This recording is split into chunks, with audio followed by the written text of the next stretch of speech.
had 2 bad years, lots of injuries, but 2023 is my year.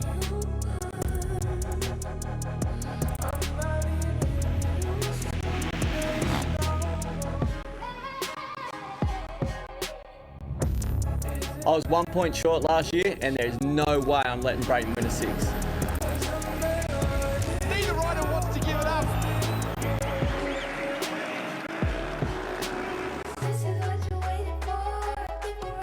I almost won this championship 10 years ago. I'm back this time to get it done.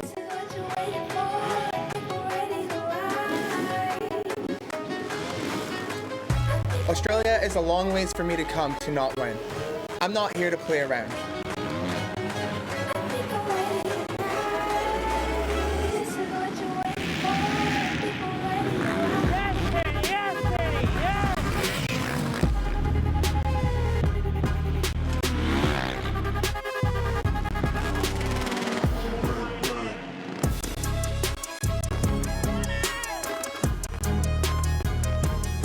These guys can say what they want.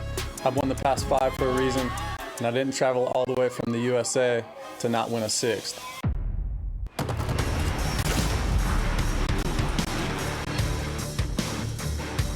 Welcome to round 2 of the Fox Australian Supercross Championship. We're at McDonald Jones Stadium, normally home for the Newcastle Knights. Well, tonight it's home for some of the fastest Supercross riders on the planet. Hello everyone, I'm Lee Hogan alongside former Supercross superstar Danny Ham. Now, Danny, hometown hero, I see you smiling. You love this place. Let's first of all touch on round 1 in Adelaide. We had tight, intense racing. There was block passing, all kinds of crazy action going on. But here for round 2, what a stadium. This is absolute paradise for Supercross. It's almost just perfect for Supercross, absolutely. The Newcastle crowd that comes in here gets so excited with motorsport. Supercross is well and truly on their radar. Completely different though to what we saw in Adelaide. Very tight, close racing. Not to say it won't be close here, but they have a much bigger track, a lot faster, bigger jumps, a lot more room to move around. So expect some really intense racing here as well. All right, now let's talk about the format. Round 1, we had the traditional single final format. Here tonight in Newcastle, not the case. The super exciting Triple Crown format. 3 finals for the SX1 and the SX2. Now, all 3 of their finals are point scoring towards the championship. Let's explain that a little further, Danny. Yeah, so in Adelaide, they only had the 1 race, 1 chance to score the points for the championship. If you had a bad night there, then you drop back quite a long way. But tonight, this could be redemption for those guys that didn't have the best night. They've got a chance to jump themselves back into the championship. On the flip side, the guys that had a really good night in Adelaide, they almost have a chance to secure their spot for this championship going into the final round. So tonight, extremely important. All right, can't wait to see how it plays out. On that note, let's take a look at the championship points. In the Premier SX1 class, Dean Wilson on the Factory Boost Mobile Honda took the win with a maximum of 25 points. Justin Brayton in 2nd place, Matt Moss rounding out the top 3, and Josh Hill back there in 4th place. In the SX2 class, Max Anstey was on top with a maximum 25 points.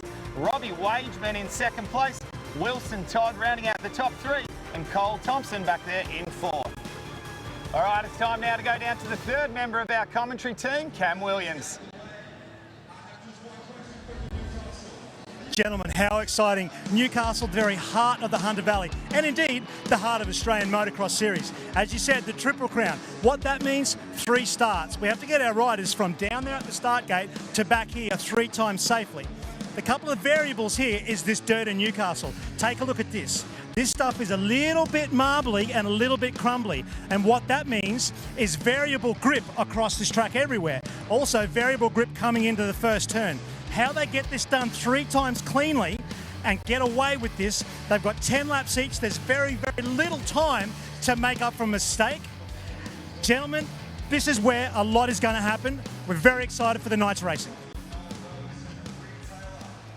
Thanks, Cam. Well, it is go time. Cannot wait to get the night started here. We're going to kick it off with SX2 Heat number 1, Danny Ham. We saw some fast and furious action in qualifying heats, that's for sure.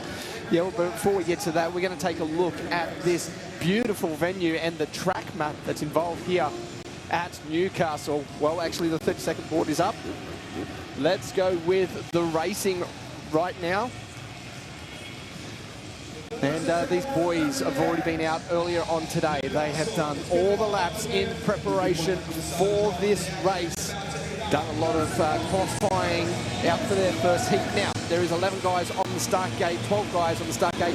This is to select their start pick on the main events that are coming up later, the triple header, as we are underway with the first race of the night. And a great start from, well, our whole shot getter has gone down, unfortunately.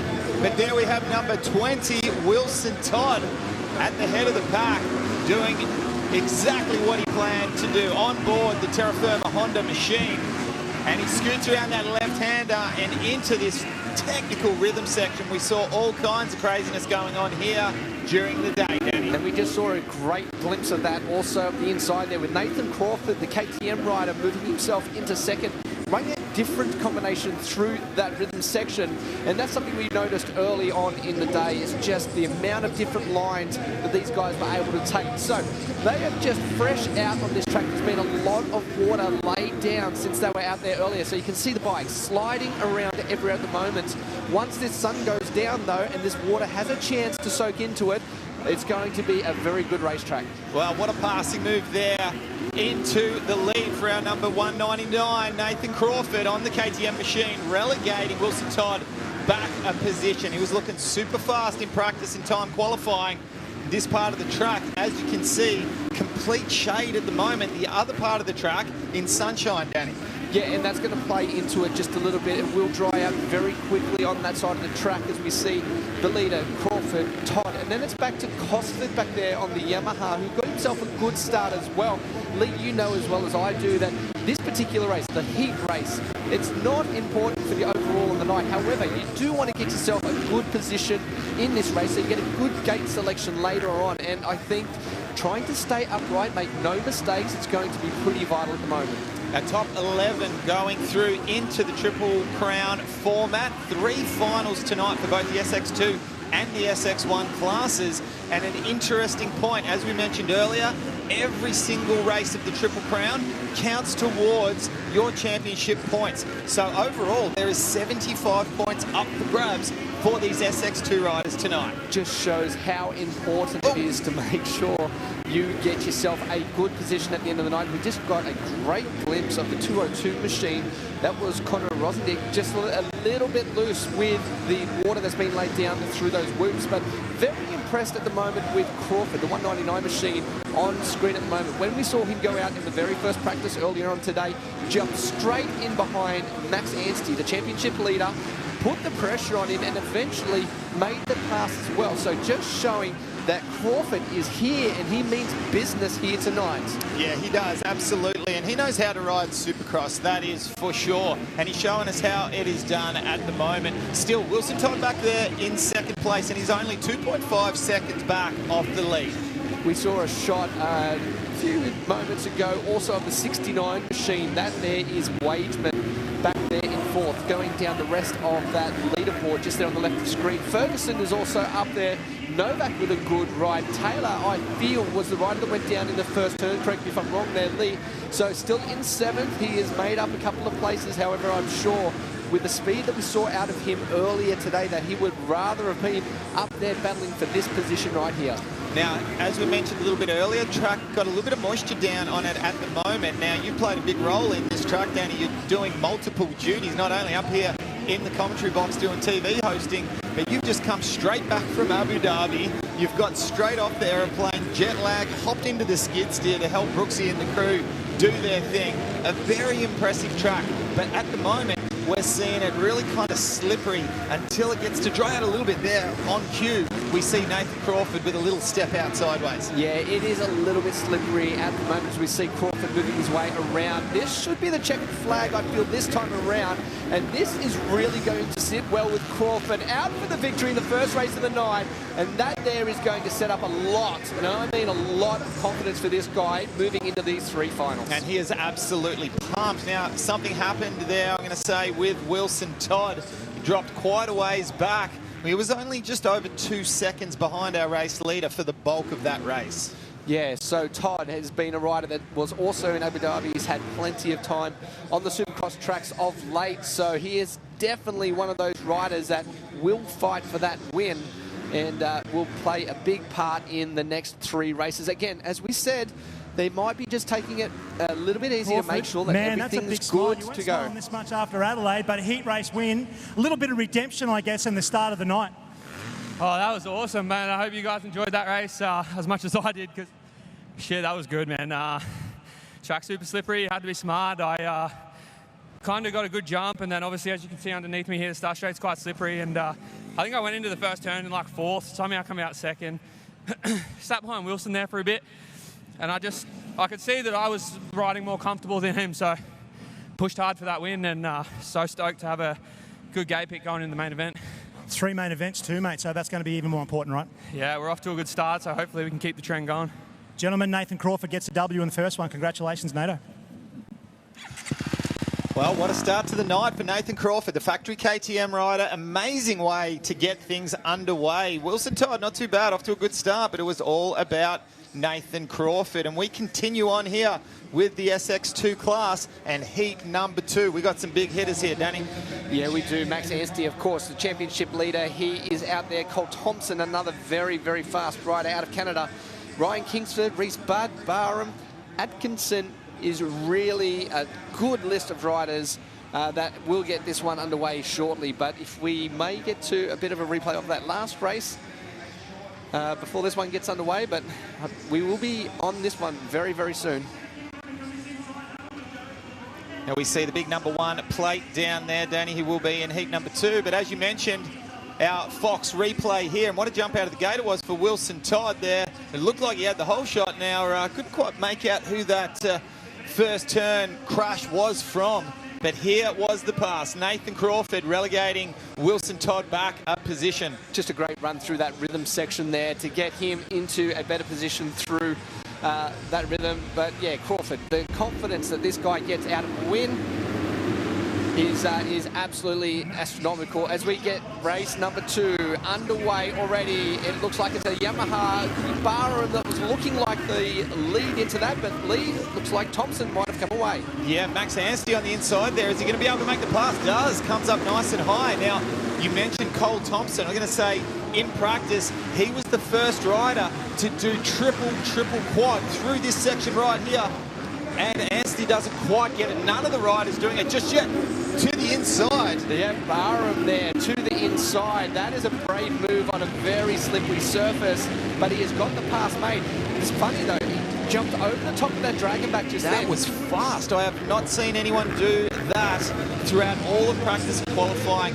But talk to me, Danny. Max Anstey has been on fire lately. He won round 1 of the Australian Supercross Championship in Adelaide and just come straight off the back of Abu Dhabi, where he just can't put a foot wrong. He looks sensational on the bike at the moment. Again, when these boys get to this level, confidence plays so much a part, believing in yourself. I mean, Max Anstey truly believes in himself. He's said many times he wants to be the next English world champion out on the circuit, and already he's looking like he is setting himself up tonight to get an Australian championship well within his grasp. As we look back a few more places, the number 1 machine though, Anstey, looking sensational right now.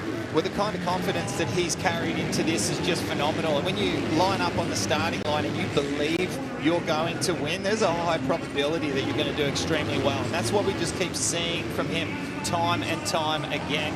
Looking fantastic out there. Great little battle at the moment. Reese Budd up the inside of Cole Thompson. So good to see Reese Budd out there. Now we need to touch on just recently, anyone that follows our sport closely and particularly on social media, you would have seen that Serco Yamaha are going to be wrapping up proceedings at the end of this year after such a long stint and such a successful stint running this 250 program for Yamaha. And of course, Reese Budd is part of that program at the moment. Around to the whoops, and we have the red cross flags through the moment. Through the whoops, I should say. That's Max Anstey going through. So there is the downed rider to the inside. This is so that the medics can get to the fallen rider safely. All the riders have to roll through that section. And Lee, you've got that name there? Yeah, it looks to be Luke Tisdale that has gone down, and we are hoping that he's okay and that it's nothing too serious. But he's in good hands here with the race safe crew. It doesn't get any better than those guys. They know what they're doing, and like we said, hope he's okay. We have this eye on the battle there for second and third place at the moment. Bud Thompson are the two riders, some 6 seconds though lead back behind our race leader of Max Anstey. A 45-second lap time that last time around. That's a little bit slower than we saw in the practice. Not too much, but again, we can attribute that to the slippery conditions right now. The times will pick up and they will get quicker and quicker. Already we see that the medics have got the rider off to the side, so in a much safer position. Those yellow flags still out, but the red cross has gone, so they are able to attack. So we see Anstey around to the finish line again. And also, Max Anstey is one rider that is exceptionally comfortable when it comes to wet conditions, as you would be coming from that side of the world where it just doesn't stop raining over there. He loves it. And of course, his AMA Supercross win in the absolute mudfest.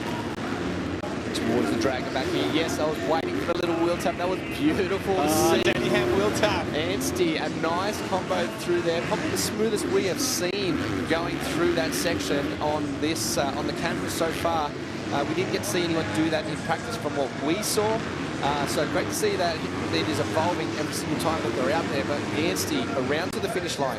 And final corner for Max Anstey. Tips it into the right-hand U-turn, up and over the double, and he will take the checkered flag. And heat number 2, another win for Max Anstey, and he will find himself in the Triple Crown final. Let's hope he does very well later on. You would have to think he's one of our favourites going in. Another great way to start the night for Anstey. He has not done too much wrong while he's had his time here in Australia, has he, Lee? Really looked comfortable out there. We saw it at Adelaide, absolutely stomped everyone else. He's a well-travelled international rider, that is for sure. He doesn't mind getting those frequent flyer miles happening, shall we say, that's for sure. All right, time to go down to Cam, who is with our race winner. Max Anstey, another great win, mate. You reckon these things up, don't you? Oh yeah, no, it was a lot of fun. It's very slick out there, but you know they put a lot of water into it, so hopefully it stays good for the whole night. I'm looking forward to these main events. 3 main events, mate. You've just got to execute every time, like I said before, huh? Exactly, yeah, execute and hit my mark. So starting off strong, let's go back, regroup, and come out again. Congratulations, best of luck. Thank you. Well, what a race there for Max Anstey, taking the win and his first win for the night. 3 more races to go for him. He'll be hoping to score maximum points in all 3 of the Triple Crown finals. And what a crowd we have here at McDonald Jones Stadium. What a venue, Danny Ham, to be racing Supercross in. Weather does not get any better than this. The sun's been shining. It's actually been quite warm down there, walking around the pit party, having a look at all the activations going on. It's just all happening here in Newcastle. Let's take a look at the replay of that last race. And of course, Anstey there, the #1 machine, back a little bit going into the turn, but was able to sneak around the inside, not as much as the #2. Cole Thompson, but it did not take too long until Anstey, beautiful through that rhythm section that time around, Lee getting the big quad at the end. And here was the battle that we saw prior to obviously the red cross flags coming out, but the battle was between Reese Budd, and what an amazing pass he put on Cole Thompson. Nice little wheel tap there, up and over the triple, and Anstey has certainly found that form early here in Newcastle for round 2 of the Australian Supercross Championships, and takes that win in the heat, beautifully setting himself up for a great gate pick and an all-important starting position for those main events. Well, that's our SX2 classes, our heats out of the way, and the SX1 find themselves down on the starting line. And number 64, I see there on board the Husqvarna machine, Dylan Wills, and a welcome back to racing after an injury for him. Saw him miss out on round 1 in Adelaide. But we are almost set for the drop of the gate here at Heat 1 for the SX1. Bikes are set into that very grippy steel starting gate right there. You can see them getting ready to go. Gate will drop any second now. Underway for this one. The SX1, heat #1, and it looks like the 4 machine of Clout will jump out into the lead early, although there's a Honda up the inside lead. Yeah, Kyle Webster looked to be sneaking up the inside there, but a beautiful start from Luke Clout on board the CDR Monster Energy Yamaha.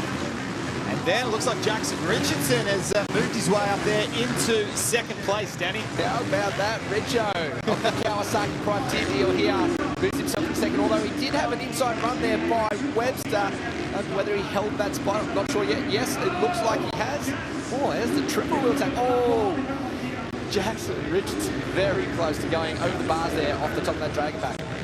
Beautiful run through the whoops there for Luke Cloud. And the pass trying to be set up now for Kyle Webster. Into turn number 1. And Clout there is still very close in front of these guys. So they're well within striking range. Beautiful run by Webster through that rhythm section that time around. Got the triple in the middle and closed right again onto the back wheel of Richardson in front of him. Oh, nice triple in for Kyle Webster. Trying to set up some kind of a move, goes to the inside, but just snags the back of that final jump. And all while this is happening, it's allowing Cloud to stretch out that lead a little bit. Cloud tried to do the little wheel tap there, but he was going so quick he actually missed it and jumped right over. So expect to see him just launch it from that third jump next time around and get right over that one before the triple there. Good run though by Webster that time. That Honda looked very good across the whoops as he tries to find something to get around Richardson there in front of him. Nice little jump there from Jackson Richardson. He's trying to hold off Kyle Webster back there in third place.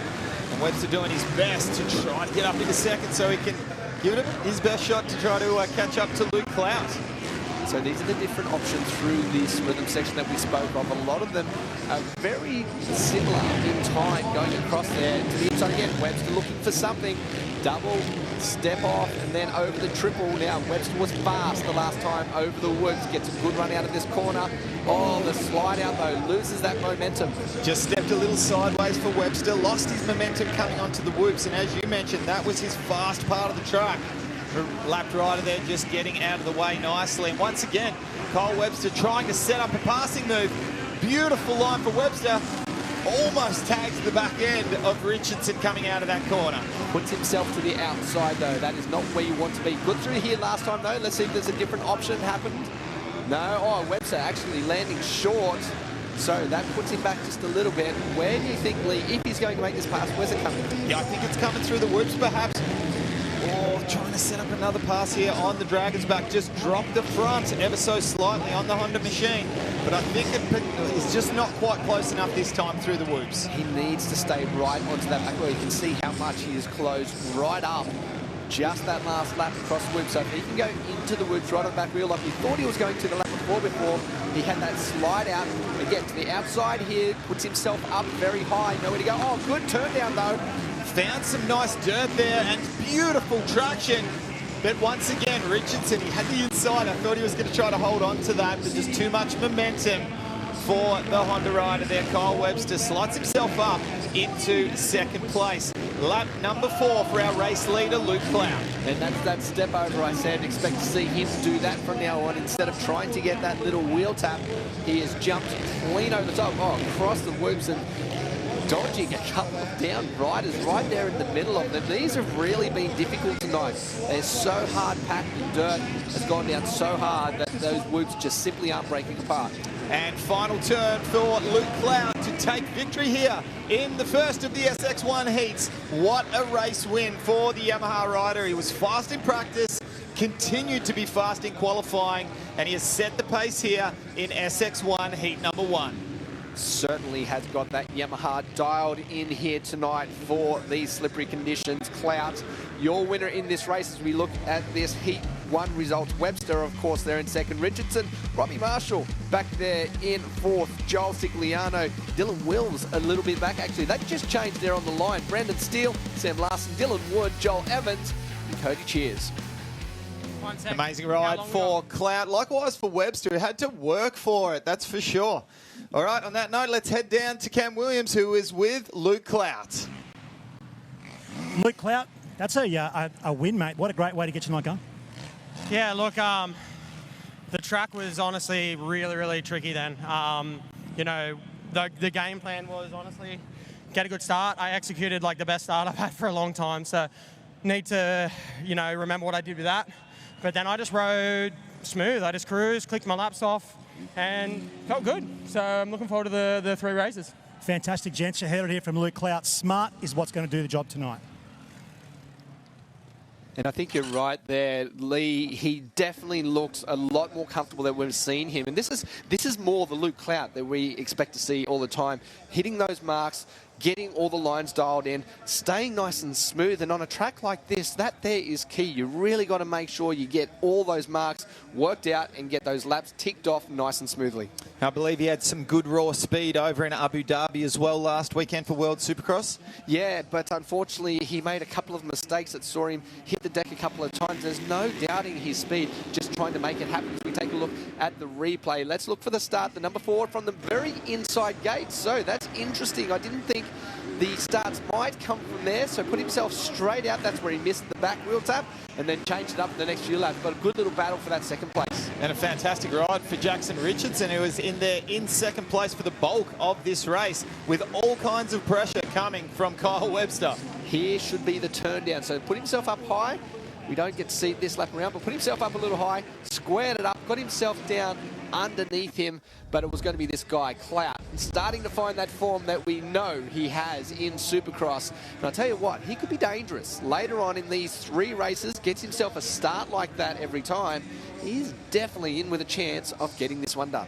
And it's so good to see him out here riding well, putting in good laps and getting a race win, receiving that checkered flag in first place after everything he went through, the highs and the lows, won back-to-back championships, came back and then had back-to-back massive injuries. It was such a long period of time where he wasn't out there on the track and we missed him. He's such a good athlete to have out. He's got such a huge fan base as well. As we look down to the start line for heat number 2 of the SX1 class. And this has the big hitters in it. Lee, Moss to the inside. Brayton is there. Wilson is there.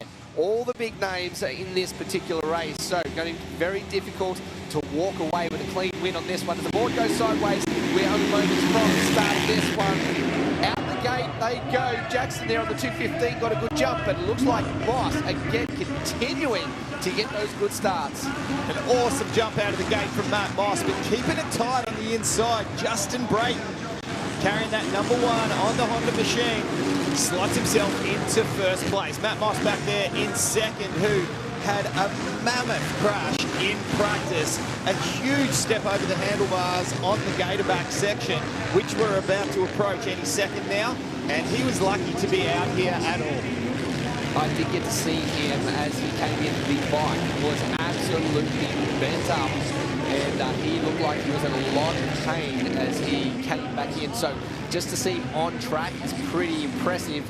But he has lost that position to Josh Hill, who's moved into second place. Wilson, a lot of pressure there now on the back wheel of Moss as well. Okay, so yellow flags waving here. Riders obviously gone down. Riders need to show caution coming through. But have a look at the gap that we're already starting to see from Justin Brayton out at the head of the pack. Josh Hill in second place on board the CDR Monster Energy Yamaha. Made a nice quick pass and he wants to try to keep tabs on that race leader. The one that I want to keep an eye on was the winner from round 1 in Adelaide, Dean Wilson. Let's see what he's got here in Newcastle. So Dean, very fast at Abu Dhabi last weekend. So he is coming off a couple of wins in a row. He does need to keep moving forward. But recently, this track being wet at the moment, they are just coming to grips with how the traction is being offered to them and working the best way to get around the track. They'll be looking for different lines, because if they don't get a good start in those 3 races, they need to know where they can go. But something a little bit different, open up those passing opportunities to make sure they continue to move forwards. When that first lap and a bit, Danny, I'm going to say Matt Moss looked to me a little bit ginger, like he was a little bit sore and dealing with the repercussions from that crash in qualifying. But now that we've got another lap or 2 into it, I must say, looks like he's found his feet again and he looks like he's back into a bit of a rhythm. And to be able to still be ahead of Dean Wilson, he hasn't really lost too much time off the back of Josh Hill. That's a great sign for the Empire Kawasaki rider. This is a great line also for Josh Hill there in second place. Trying to keep in tow with our race there of Brayton. Again, we are seeing Wilson looking to find something to get himself around Matt Moss. But you're right, the first couple of laps for Moss, maybe just a little bit ginger, taking his time. But he is a true fighter. He will continue on and continue to move forward and faster each time he goes onto the track. Well, he come so close to winning the championship last year to miss out by 1 point. And we heard him say in his podium at the first round in Adelaide, he doesn't come here to come second. He doesn't want someone from outside of Australia to win this championship. He wants to get the championship. So he knows he carries good points into this second round. And we've mentioned it a ton of times. I'm going to mention it again. Newcastle can make or break your championship bid this year. Without a doubt, as we see Wilson to the outside again. Just trying to find something that's interesting, though. You can just tiptoe around the inside there like we saw Matt Moss do.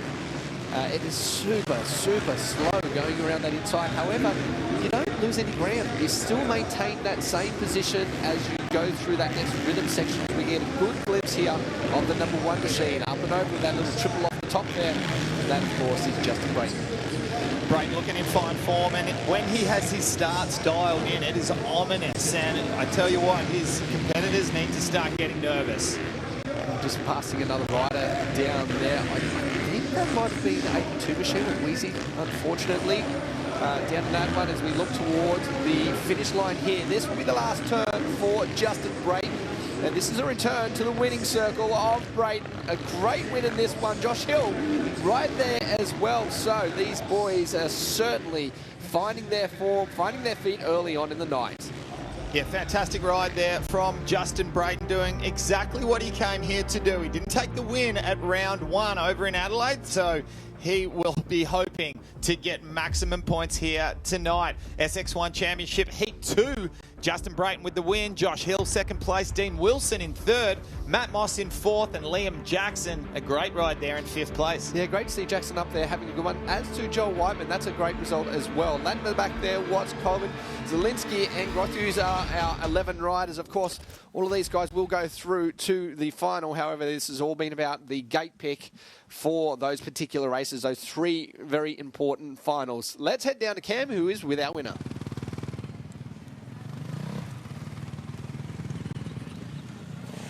Justin Brayton, mate, we're down here, 5-time Australian champion, looking for the half dozen. Great way to get your night underway.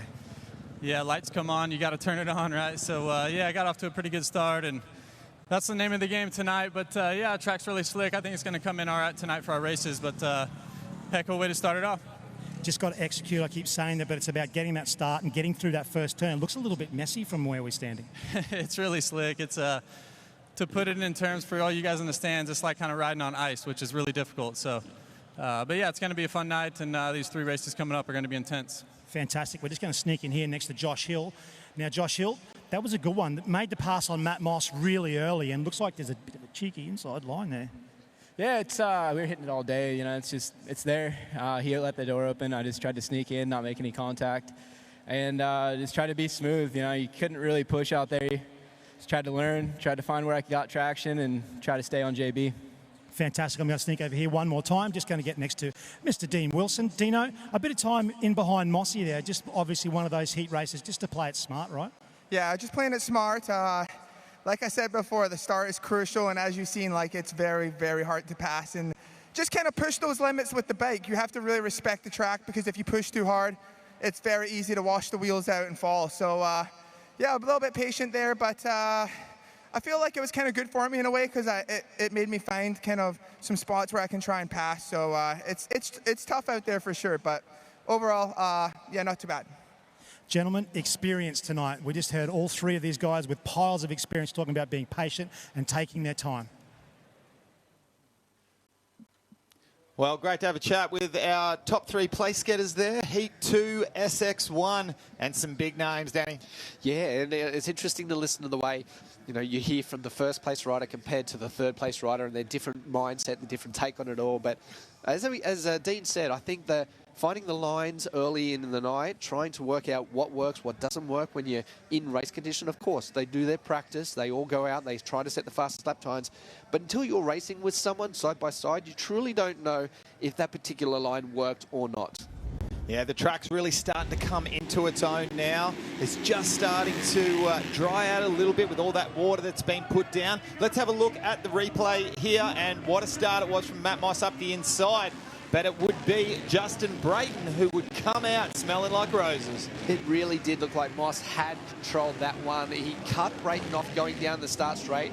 Of course, you're allowed to do that, control that inside. However, he just ran a little bit wide in the first turn and allowed those other guys to get to the inside. But I'll tell you what, if Brayton can find this form early, Lee, he is very, very dangerous out the front.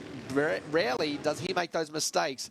So to get this win right now, he is going to be certainly in a good mindset going into those 3 finals.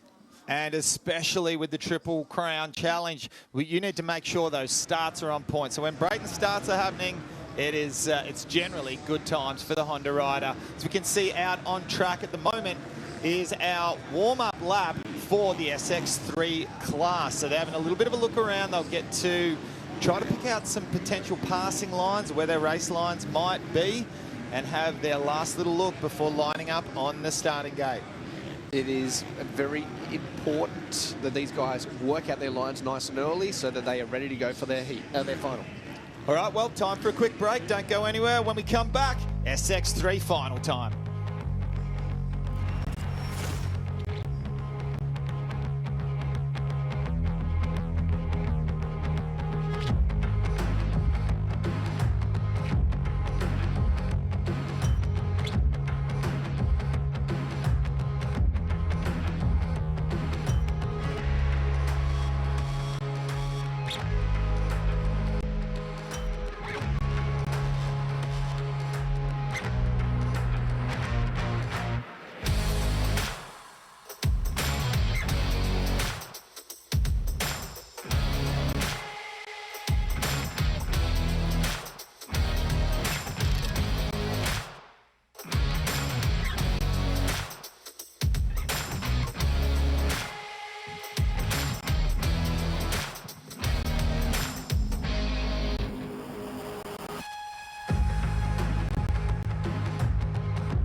Welcome back to round 2 of the Fox Australian Supercross Championship. We're here at Newcastle and we are just about to have the drop of the gate for SX3 final. This is the big one, Danny Ham.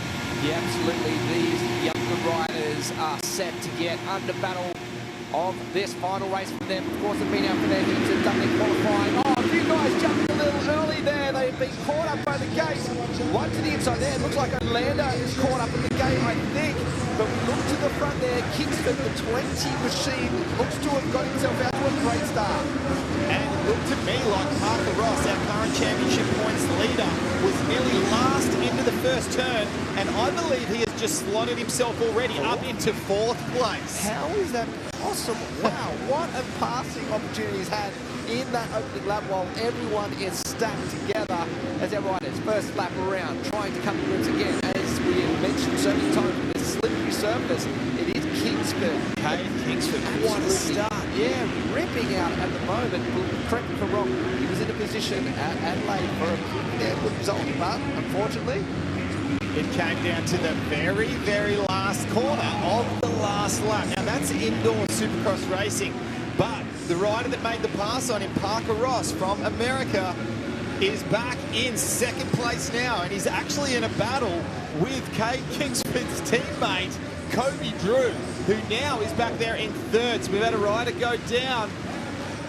We're trying to pick up a number there on the side of the bike, but the battle continues here on screen between Parker Ross and our third place rider, Kobe Drew. So Drew actually looked down at the rear wheel coming onto the start straight, truly not believing how slippery this surface was, thinking that possibly he might have had a flat tyre, but no, it's just that slippery surface as we see the boys entering into these really big whips that have not broken down at all. So far in the day, we're used to seeing the surface break down, cup out the faces of these whoops and become very difficult, but these have held strong all night.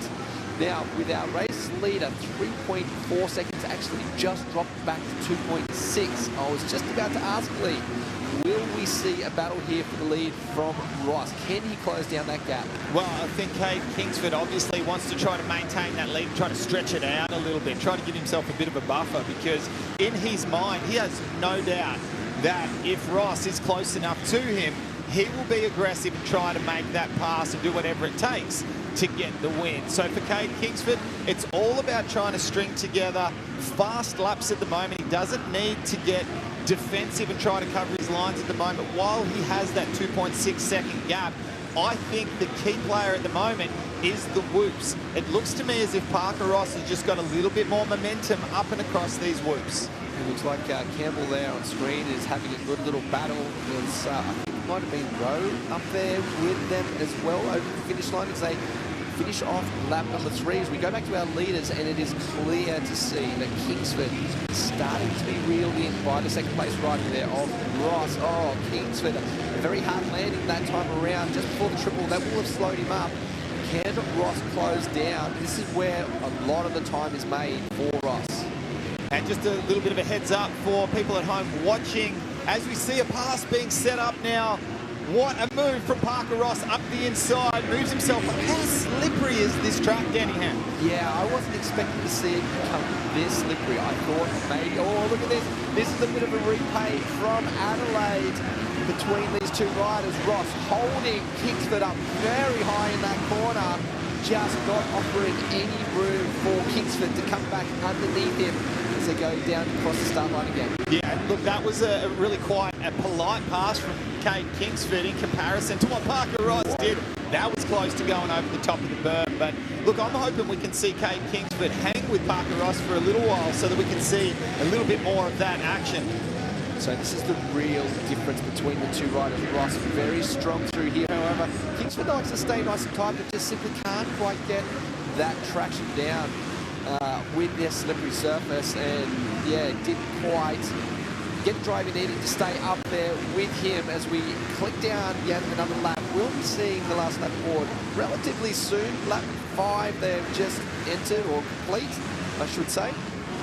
Now, interesting to note here, the SX3 class and not doing the Triple Crown format like we see with the SX2 and SX1. So this is a standalone final for the SX3 class. So maximum points up for grabs here at Newcastle for these two riders. Will it be Parker Ross? Will it be Cade Kingsford that takes the maximum points here? Now, while the riders are going across the whoops here, and we have Cade Kingsford getting stuck and losing all momentum coming through the whoops there, just wanted to quickly make mention, Danny, the problem we had during qualifying. We saw a massive crash from Jake Cannon, who was so fast. We look forward to seeing him race here tonight in Newcastle. He was injured at Adelaide, but unfortunately a massive crash. We're trying to find out what he's done to himself, but he was looked after by Race Safe, and we certainly hope that he's okay after that massive crash through the woods.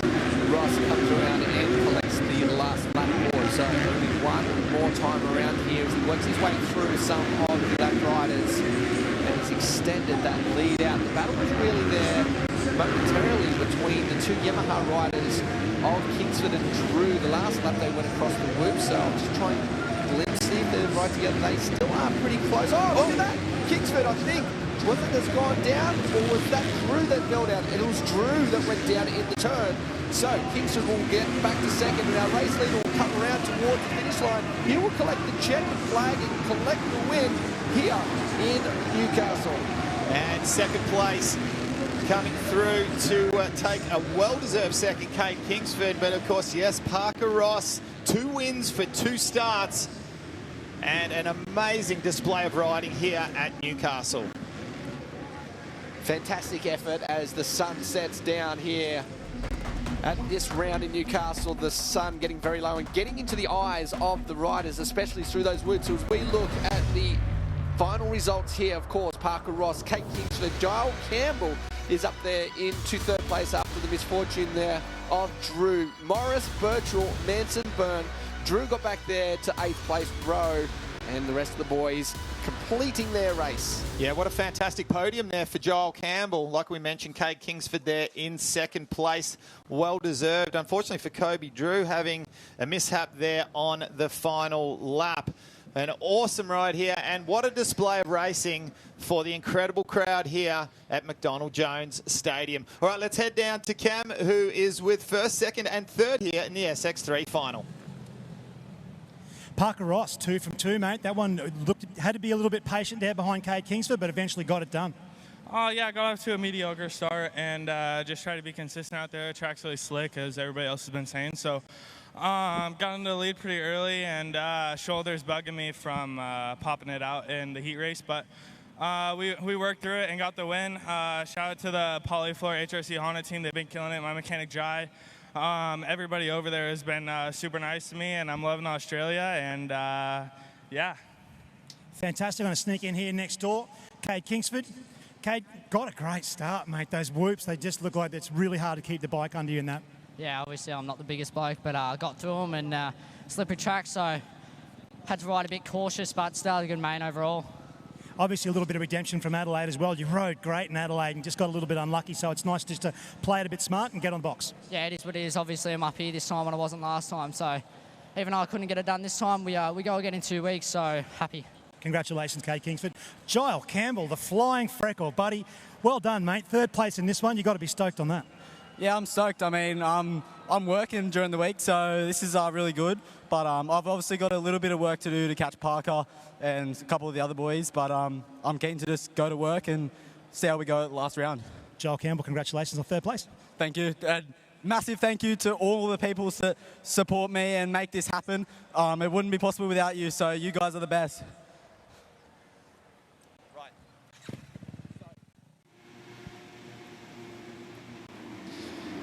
As we look at the highlights from this one, and there was drama straight off the start line there. Weird that a fair few riders balked at the start at the same time. It was almost like there was a bit of a malfunction of that start line. Yeah, it was a brilliant start from Kate Kingsford. But yes, you're right, for that many to do it. But you know what happens sometimes, Danny? As you would know as well as I do, one rider moves a little bit, makes the one next to him flinch, and then next thing you got a handful of riders that have ran into the gate. But here is a clear indicator of just how slippery the track currently is at the moment with the moisture on the track. Great little battle between those two as well, as we saw Kingsford and Parker Ross really putting the pressure on each other, keeping them up high. But it was always going to be this guy who looked the goods in this race to come away with the victory here in Newcastle. Yeah, what a win it was from Parker Ross, and he has got 2 wins from 2 starts, maximum of 50 points that he will carry into the final round. And we're going to head down now back to Cam Williams. Down here on the podium now, ladies and gentlemen, 3rd place for doing it for R&D Husky. Put your hands together for Mr. Giles Campbell. Not only does Giles get that, he's got Guy Streeter, who's also going to hand him the Privateer Award with thanks to mxstore.com.au.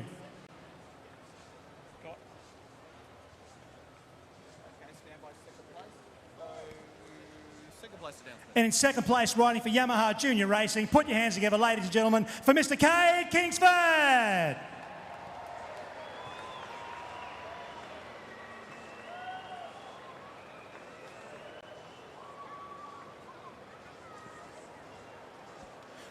And your winner overall on the night, one more time, folks, doing it for Froth Honda. Make a bunch of noise for Parker Ross!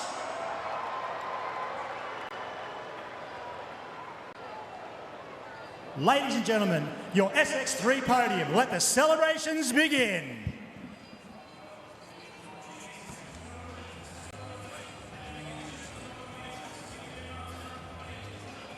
Well, how about the smiles there? And Parker Ross in the middle, well-deserved victory. And our first, second and third place getters. Great to have Cam Williams down there capturing the action. But Danny, I must say, I need to touch on once again, watching Jake Cannon in practice and the year that he's had in MX3 for Pro MX, the fact that we didn't get to see him out there, absolutely devastated. Yeah, expected to see massive things out of him. Unfortunate for him that he did go down, but expect to see him back pretty soon, and he is certainly going to be someone that will challenge all of these riders for those wins. Absolutely, a force to be reckoned with. All right, time for another quick break. We'll be back soon.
Welcome to Sydney.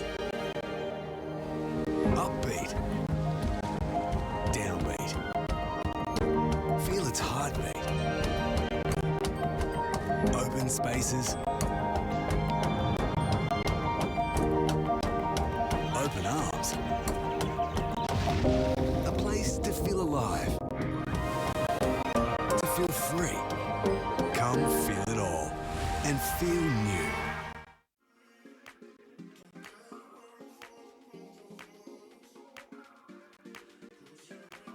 So this is lovely Nobby's Beach, mate. I've actually surfed here when I was younger. You surfed here? Yeah. I'd love to see that. I'm not the best. Better on a motorbike. I'm loving Newcastle so far. It's beautiful. Hey, the sun's finally out, so it's nice. We're at a nice little lunch spot, but the beaches were beautiful. The little breakfast cafe I went to this morning was nice. The surfers were out. Good fishing here. You in the fishing or not? If I catch something within 10 minutes, then I'm all in. Yeah. Nelson's Bay. It's just straight off. That's 20 metres out. It's as a child and younger, when I was racing, we spent a lot of time in Newcastle. So to be a racer in New South Wales, we got the best state in the country. And obviously the beaches are really nice as well. The water's nice. Oh, this guy's getting a good shred going. I'm really enjoying it. It's a beautiful city, and I definitely will be looking forward to coming back.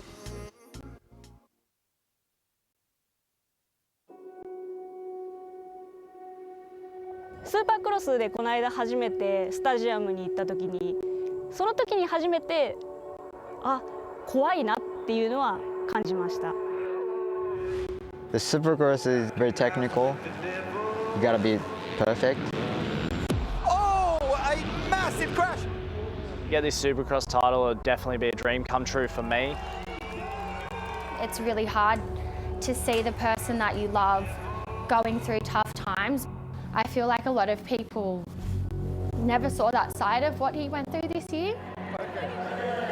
If I'm going to leave them at home, Dad needs to do the work and be here for a reason.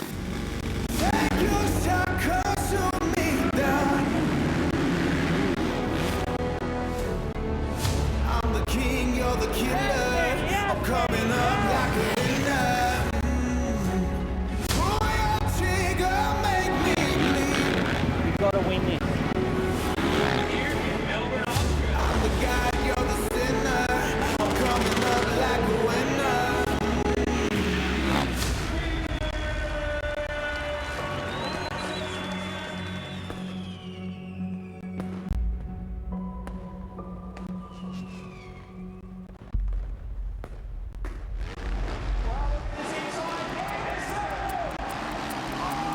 You know, 2019 was definitely a breakout year for me. You know, it was really good to run the championship down to the wire, obviously with Justin, and you know, kind of have a breakout year, and then to come so close at the end of it, it was kind of, you know, you got to take the good with the bad.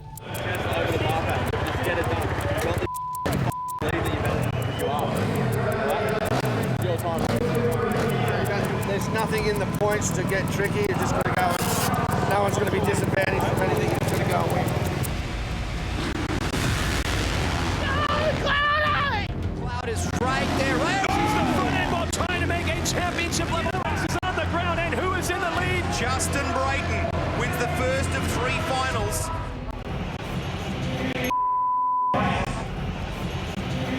Away we go at Marble Stadium for the final time tonight. Cloud is way in the back. He's buried. Not a good start for Brayton, but he did get through clean. Go, mate! Go! Hey, look at this guy, Luke Cloud. Like you said, he's buried. His 9th place. It's his worst nightmare. I cannot imagine what the emotions that are going through this gentleman's head. And Brayton will win a 4th straight Australian crown. What an incredible turn of events in the final round tonight. We tried, man. That's it.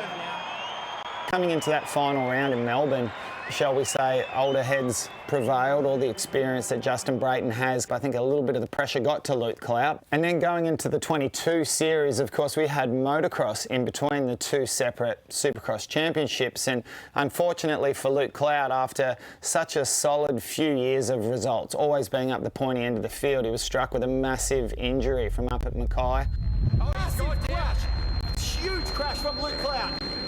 That was a massive 90-90 to the side, and we already have Red Cross flag up.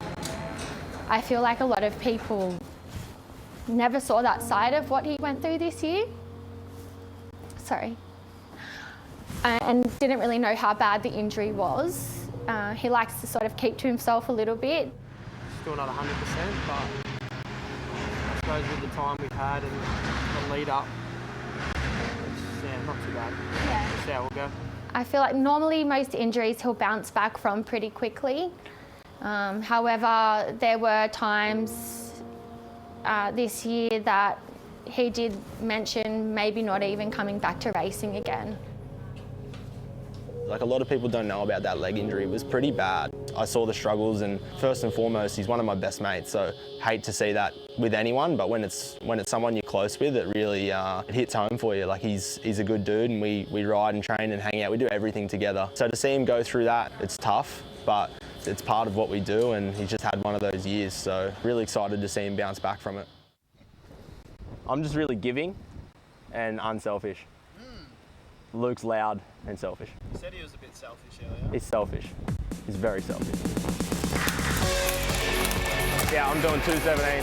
Right as you said that, I looked down, it was 2:22. So we must be weighing in about the same. we go out and do the racing and the whole crowd and everyone sees that, but 90% of the work's done behind closed doors.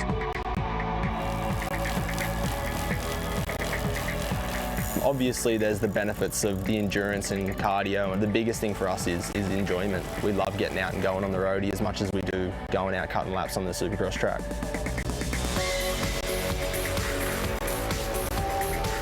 Just to have a great support with my fiance and my family and friends, you know, that come and support me, that's big. I think you got to have a nice, close, small circle that you trust, and you can go perform your best on Saturday night.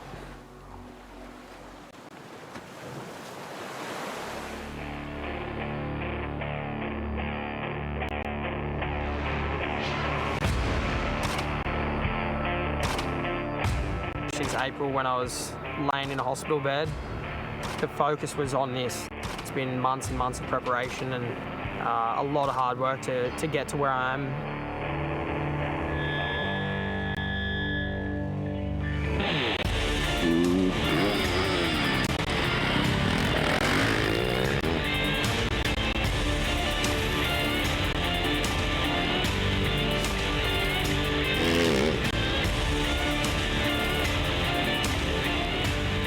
I'm honestly probably riding better than I was in 2019, which was our last time racing Supercross. So, you know, mentally I'm in a good place now, and just the way I'm riding and each day that I'm riding, and obviously having the team here, you know, these 2 days has given me a lot of confidence. So I think we're in a pretty good place, and, you know, we've still got another 2-3 weeks to go. And like I said, each ride's just better and better, and week by week we're getting stronger.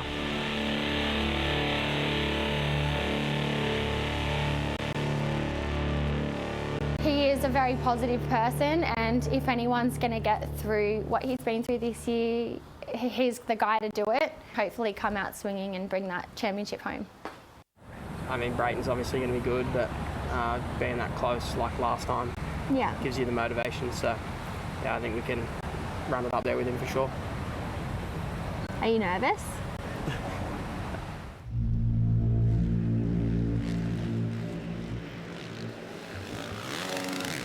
Out of here with good points. If we can win it, great. They can't. It's only a 4-8. It's a big occasion, but it's only a first round of the Australian Championship. Exactly. CDR, Yamaha and the Honda factory team, they're certainly the superpowers at the moment that are pouring the resources in and doing the same. They want to achieve championships as well, and I think that's a direct result why we're seeing these two battle it out and getting the lion's share of the championships. You know, I think Craig Dack Racing has been strong for so many years because the foundation is so solid. Each individual that you see have been there for a while. They're a part of that, you know, possibly 10 to 20 years. That has created stability, you know, from the top down, and that's what makes CDR so strong. Yeah, the Honda team is now the new kids on the block for us. They're very aggressive, so particularly in Supercross, where we're up against it when they bring those American riders out. So there's a lot of things up against us, but as you know, everybody knows, CDR are always up for the battle.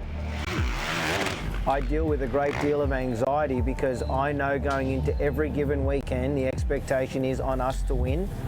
And until that checkered flag comes out, I am very alert and very aware that our competition want to take that from Justin and equally, obviously, from us. Brayton and Yariv and the Honda crew, I see passion, you know. It helps to have Justin Brayton on the bike.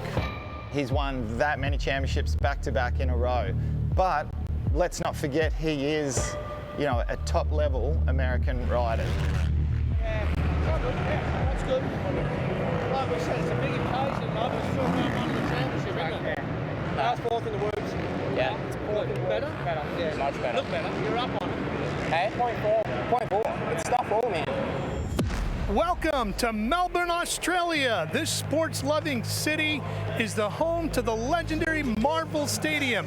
And this weekend, this famed venue, the opening round of the Australian Supercross Championship. Yeah, my chest gets loud. I can feel my breath. I can hear that sound. I won't take no less.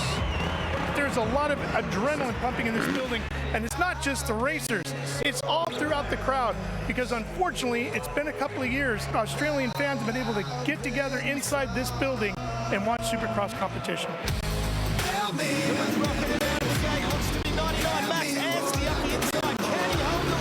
Bad to the bone. Watch out, 'cause I'm in my zone. That's how it goes. Watch out, 'cause I'm in my zone.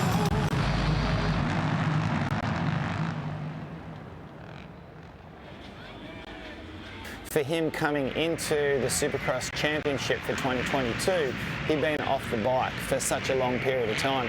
I think for Luke himself and his personality and how he deals with things, he's like a bull at a gate. He only knows one way, and that's flat out. And that's how he approached the first round of the Supercross Championship at Melbourne for 2022. SX1, heat number 2, drop of the gates.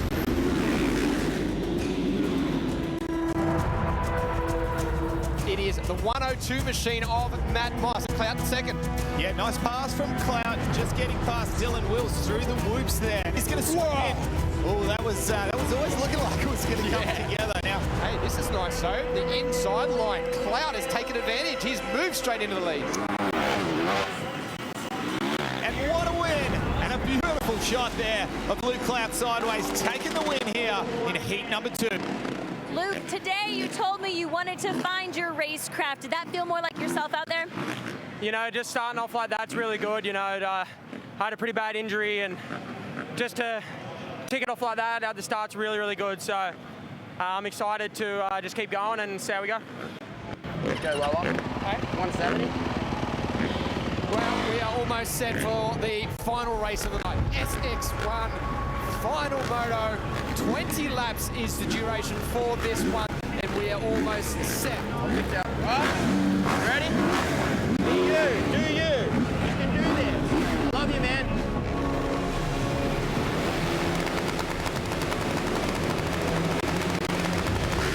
Gates down, final race for the 9. Moss also up the inside. Tansy slots into second place. Luke Cloud in third, and Justin Brayton rounding out that top 4. Back to the lead though, look at this. Moss under so much pressure. The 2 Yamaha riders right behind him, and it's Tansy that's moved into the lead. Oh, down goes, is that Cloud? Look to be Luke Cloud down.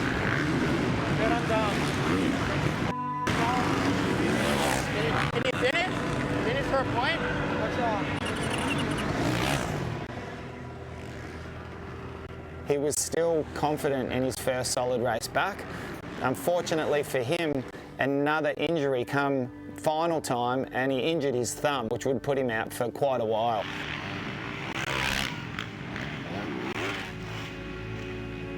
This year has been really tough for Luke and also everyone around him.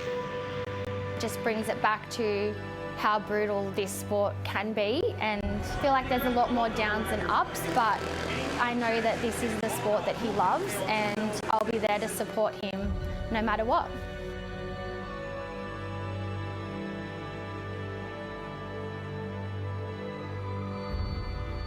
Uh, 2022 has not been the year for me, obviously, with some, you know, injuries and things like that, but more determined than ever to come out and really turn 23 around.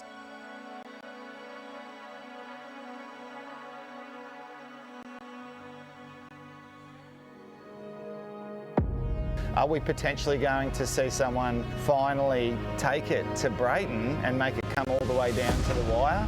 Totally fine with racing hard. When we're almost touching the air, that's when I'm like, all right, come on, show a little more maturity and let's just be safe, you know? They were having some serious words after some races. その時に初めて怖いなっていうのは感じました。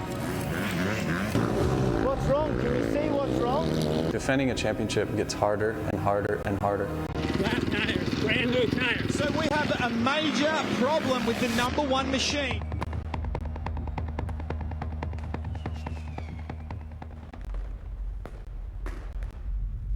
Like, it was the emotional damage that it caused, because I still today sit here and I go, I don't really know what happened.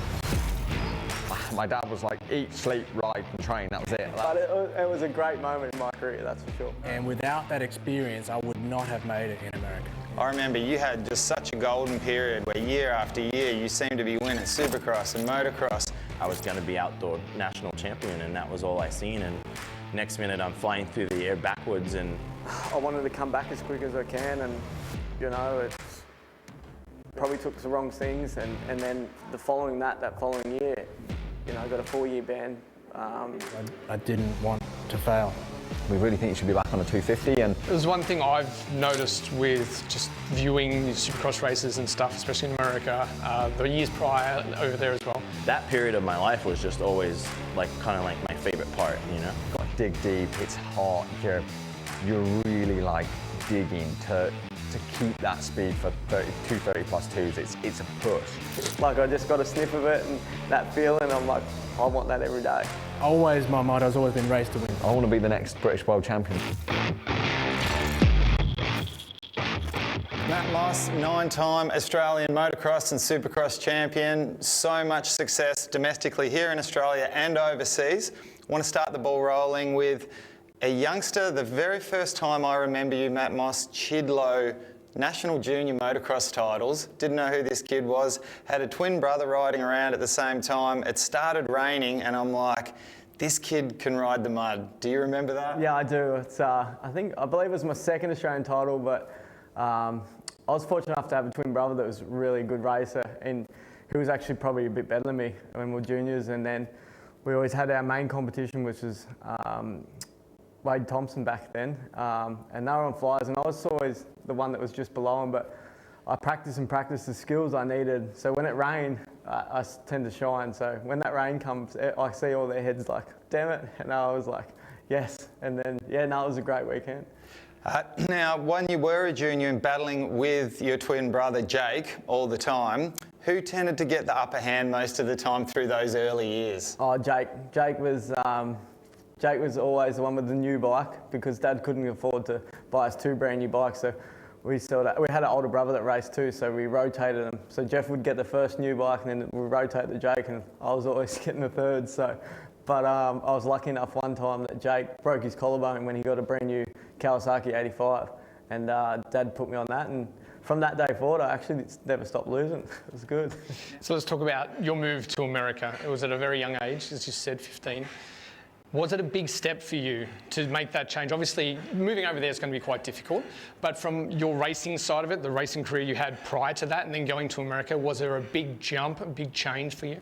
At that age, I was so young, it was weird. I've almost had two American careers. So I went out there when I was 15 as an amateur. You don't know anything else apart from just going fast. I mean, I didn't even have a phone, I don't think. It was, my dad was like, eat, sleep, ride and train, that was it. That's all I did for a few years. Turned pro, as it were, in America. I remember my first race, actually. I know Metty was in here a minute ago. I remember my first race at Glen Helen. He was on Geico, and I ended up, I was just turned 16. I was supposed to turn pro the year after, but something weird happened with some rules that I was under the impression, I think my dad just wanted me to go pro early anyway, but you know how that goes. But I was just turned 16, and I remember lining up at Glen Helen against guys like Metty and Jake Weimer and Dungy and Barsha and all these guys, and man, it was a big step then. That was a big step. Raced end of 2009, raced outdoors, then 2010 raced for Star Racing in the States, did Supercross and did Motocross, and then I went back to Europe. So it's kind of weird. My wife wanted a summer wedding at the time. She was like, right, we're going to America. And I was like, okay, cool. And I had my team in Europe and all this stuff and that I was riding for in 2019. And so we went to the States at the end of 2019 to get married, and like 3 days before the wedding, the deal fell through that I was meant to have for 2020, and obviously then COVID happened and whatever, but a team out in the States was like, oh, would you come and ride the bike and see how you are at Supercross? And I was like, it's an hour away, Mil. Have I got, you know, you'll be all right. Like, it's only a couple of days before the wedding. I was like, it's all right if I go and ride a bike. And I didn't even bring gear with me or any of this stuff. Went and rode the bike, and that was it. One thing led to another. Then the American dream started again. And it was, you know, obviously COVID messed a few things up, but I got the opportunity to really focus my skills back in Supercross again.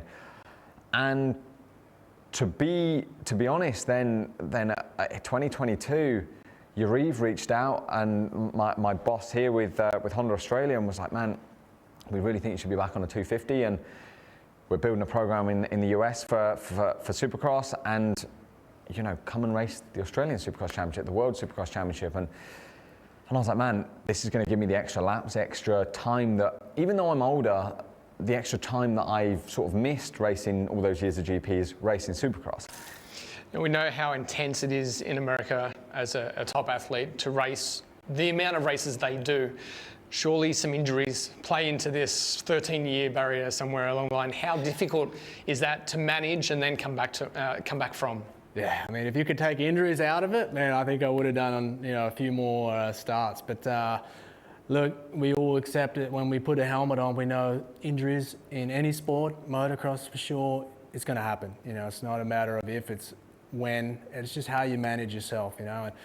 And, definitely a lot of injuries along the way, but I was able to rebound, recover. And, you know, in Supercross, I really didn't pick up too many injuries, actually. I was pretty stable on the Supercross series. So, but you know, like in any sport, Danny, you know as well as anybody, you know, the injuries do peg you back a bit, and you got to continue to believe and remember what you're doing it for, and it's the love of it, and that's what pushes you through. So then, following on the back of that, what was the decider to say, okay, it's time to head home? Really, at the end of my career in America, it was kind of like, all right, I actually started to go to Canada for a couple of years racing, different scene, came back to America, did some Supercross, and I was like, you know what, I had two children at that time, and it was like, well, what opportunities are here? And it was always my goal after my career, whether it was Europe or America, I always wanted to come back to Australia. I always visioned going overseas, competing, racing, and then coming back here and giving back to the sport here. You know, so that's, I'm lucky enough to be able to do that. And it was really just at that point where I'm like, okay, I've done what I wanted to do. I'm probably not going to get better. There's a lot of people coming through. It might be time to step back, come to Australia, and finish out, retire here as an Aussie. All right, now lastly, I'd like to talk about the CR22 85cc Cup. What an amazing thing we're about to see in the Fox Australian Supercross Championships this year. Tell us about it. Where's it come from? I bet you it's something you wish that we had back in your day. Yeah, well, truthfully, that's why I'm trying to bring it back, because I was really lucky to have 80cc races and be able to come to these events and watch yourself and the, you know, people before you. I just think that is such a, like when you're having these kinds of conversations with James Stewart, Ricky Carmichael, McGrath, Wyndham, they didn't get to do any of that stuff. Like, you need to get the kids engaged in learning the skill and the technique of Supercross to be better, safer riders at a younger age. And let's try to focus on that 12 to 14 group. And within an hour, we were maxed out on entries, and so here I am in Adelaide getting ready to, you know, launch and participate and help as much as I possibly can all these, you know, 12 to 14-year-old kids. And I guess the nice thing is not only do I have the experience, not only is it called in my honor, and I feel really blessed for that, but like, I'm a dad, you know, and I'm going through the same procedure that these dads are going through. And I'm not exempt, or my kids are not exempt from going through the things that they're going to be going through. And so I hope that I can help in all the little ways, not so much just the big ones that you think about, but the little things that I see, you know, Monday through Friday, rather than, you know, the glitz and the glory out here at the race day. Well, Chad Reed, it's an absolute honour having you here for the Fox Australian Supercross Championships, and of course a part of and running the CR22 85cc Cup. Hope you enjoy your time here, and looking forward to having a bit of a banter with you in the commentary. Yeah, thanks, mate.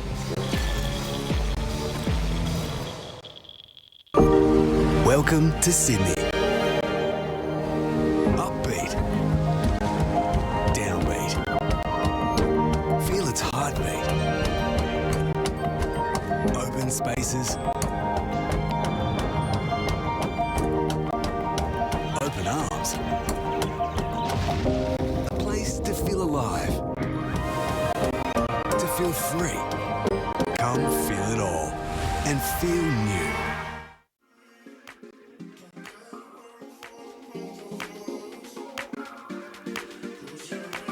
So this is lovely Nobby's Beach, mate.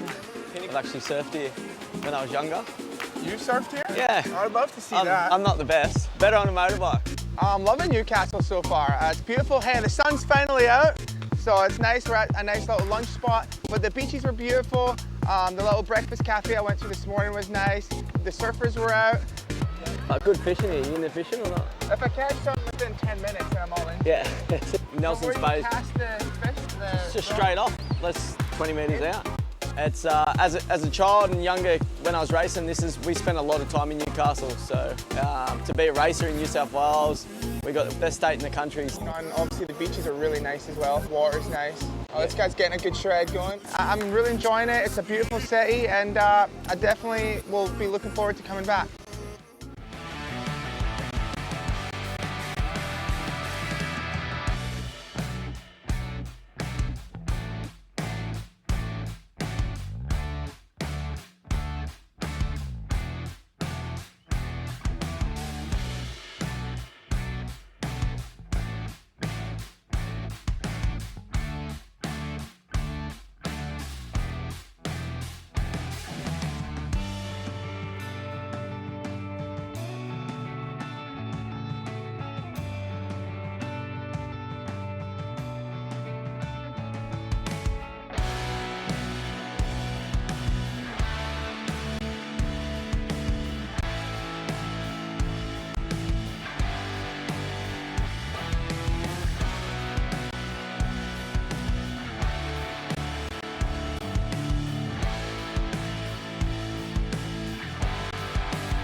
Welcome back to the Fox Australian Supercross Championships, round number 2 here in Newcastle, and already we have seen some exceptional racing being presented to what is an amazing crowd, 16,000+ strong fans getting to witness some of the best Supercross racing Australia has to offer, as we see just shooting through the bottom of the screen. The SX2 class is about to get their finals underway, Lee, as they go out for their side lap. And what a venue it is here. McDonald Jones Stadium. It's like it's custom made for Supercross. Of course, it's made for NRL up here, normally the Newcastle Knights. And the Supercross riders are loving it here. The atmosphere, the weather, the fans, they love it. Newcastle, who would think a Newcastle boy sitting right next to me is a big fan of the sport of Supercross? Yeah, we have a very strong motorsport community here in Newcastle. They always come out and support these kinds of events. So thank you very much for everyone that has attended, and I hope everyone is enjoying themselves here and on the broadcast as well. As I said, we are getting set to get the first of our big boys finals underway with the triple header for the SX2 class. Lee, very important that they get themselves out to a good jump in Moto number 1. It can really set the stage for the final 2 races of the night. Yeah, I've spoken about it many times. It's kind of like an indoor Supercross where I always said you start the night with a good, solid heat win and then just keep winning those heats, rack it up, get yourself a semi-final win, first pick of the grid for the final. Once you get the momentum up and running, it tends to flow into the next race, and that's what these guys need to do tonight. Let's take a look at the championship start list here Max Anstey was one of our heat race winners. Also, Nathan Crawford winning the other heat. Reese Budd also very strong, as too was Wageman, Thompson, Todd, Barham. There's a big list of very fast riders that are going to come together in this one. Of course, the points on the side there, they're just a little bit out at the moment. We do have Max Anstey in the championship on 25 points. He is leading it currently. And as we mentioned at the opening lead, this could be around where you gain a lot or lose a lot over 3 races. 3 important keys here: getting the start, having a good first lap, and riding the rest of the race with 0 mistakes. And another thing for these riders to consider is it's not accumulative points for the 3 finals that get you your overall win for the night. Every single time they race in these 3 finals, you are taking a maximum of 25 points each time. So Newcastle tonight, this can make or break your series. You come out and you win all 3, it's as good as winning 3 Supercrosses. As the riders now starting to feel the nerves, getting that tension built up as we are only moments away from the start of this one. You can see just there that blue vest blowing around it a little bit, and Newcastle was expecting a little bit of a high wind around this time, which can, as you would know, Lee, blow you around quite considerably when you're in the air of some of these jumps. So hopefully it doesn't affect these riders too much. Just looking at that back tyre there, Lee, they're throwing some grooves into that. That looked like a softer tyre than I was expecting. However, you've mentioned before, these factory tyres are very good even in the hard conditions. That's correct, and a lot of the time the factory teams will pull out the tyre cutters and they'll slice little grooves in there to give them even more traction on that hard pack parts of the track. And let me tell you, there are lots of hard pack parts out there. That's exactly what I saw just then on the #1 machine. Max Anstey's bike just there on screen. That rear tyre had some horizontal crosses across that the center knob there, just trying to make it so he can move around a little bit more and bite to that very, very hard surface.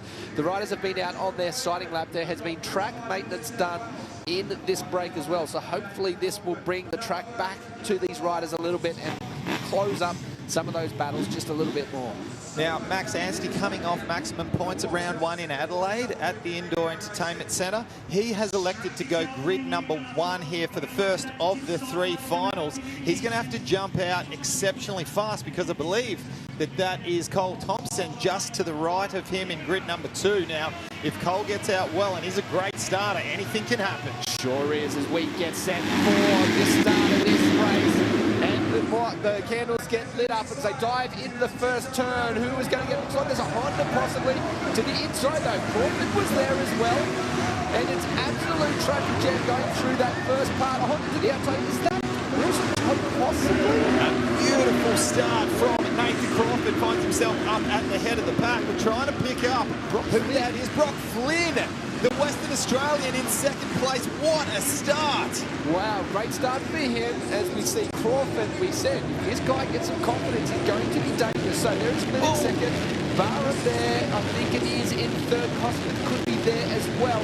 Looking back to see where Anstey is, I still can't see him on screen just yet. There he is, possibly going through just there.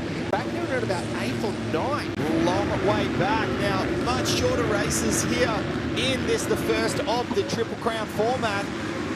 But stretching out the lead is Nathan Crawford. We're having a little bit of a look on screen here at the moment.